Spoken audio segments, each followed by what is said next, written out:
Hey guys, welcome back and happy Tuesday.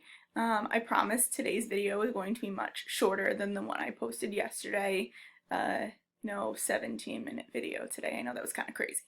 Alright, let's get into our Today in History. Today in History, April 28th, 1945. Benito Mussolini and his mistress are shot and killed by Italian partisans who had captured the couple as they attempted to flee to Switzerland. Okay, so Mussolini is a name that you should recognize, right? He was the leader of Italy during World War II, one of the dictators that we spoke about. And as World War II comes to an end, finally we get these groups rising up within Italy and within Germany that are trying to overthrow these tyrannical or totalitarian governments. And that happens in Italy, where you have groups overthrowing Mussolini. When he realizes that the United States is moving in on him, that the country is revolting, and that he has lost his power over the people, he tries to flee, right, and is stopped by a group of partisans. A partisan during World War II would have been a military group that opposed a leader that was in power. So when we watched Escape from Sobibor, Sasha every once in a while would mention the partisans are fighting in the forest, or the partisans are fighting in Russia. Partisans were these military groups that were trying to overthrow these totalitarian leaders in power. Right? So Mussolini and his mistress try to flee to Switzerland because, as many of you may know, Switzerland is infamous for being neutral in any and all conflicts that have arisen. They don't get involved in anything. So thinking that they could flee to Switzerland and avoid being captured, unfortunately for them, the guards at the border of Switzerland were partisans, recognized Mussolini, shoot them on the spot, and then they transport both of their bodies back to Milan, where they're actually hung upside down in the town square and put on display for days for people to come and view their bodies. Pretty crazy. All right, let's get into the work.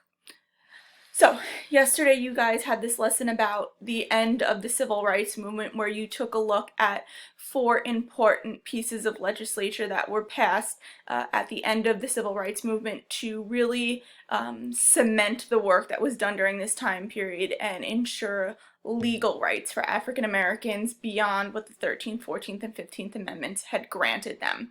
Right, so you looked at the 24th Amendment, you looked at the Civil Rights Act of 1964, and then you looked at the Voting Rights Act of 1965, and you had to tell me what was the significance of each one of those laws, amendments, acts, meaning why were they so important, right? What's the impact of each of those? So hopefully you guys were able to sort through that pretty easily. Now that we have officially finished our lessons for the civil rights movement, we of course are moving on to a review. Your review sheet is broken up into 2 parts for this. I'm assigning the first half today, and then I'll assign the second half, tomorrow. Very quick, each one of the halves only has 9 questions. They're pretty straightforward, so I don't think that you guys should have a huge issue with them. And this one especially is a solid amount of review, things that you should know from when we did our reconstruction unit, but this unit really built on that, and we talked about a lot of the same issues, so I just want to make sure that you remember them because they do link in together. So pretty straightforward. Define segregation. What is the significance of Plessy versus Ferguson? Right? And make sure that within that answer you tell me, what does Plessy versus Ferguson establish? That's going to be the really important thing that I'm looking for there. Right? What did the 13th Amendment do? What did the 14th Amendment do? What did the 15th Amendment do? I've told you since we first learned these at the very beginning of the year that these 3 amendments are going to haunt you. You need to know them like the back of your hand. I promise you, you're going to see them again. The I Have a Dream speech: when, where, who, right? Where did it happen? When I say when, give me an exact month, day, year, and then who gave the speech. What was Martin Luther King's role in the civil rights movement, right? Why is he so impactful? Why is that a name that you guys all would be able to instantly recognize? What role did the media play in the civil rights movement? Again, something that we've talked spoken about extensively. And then finally, what is sharecropping?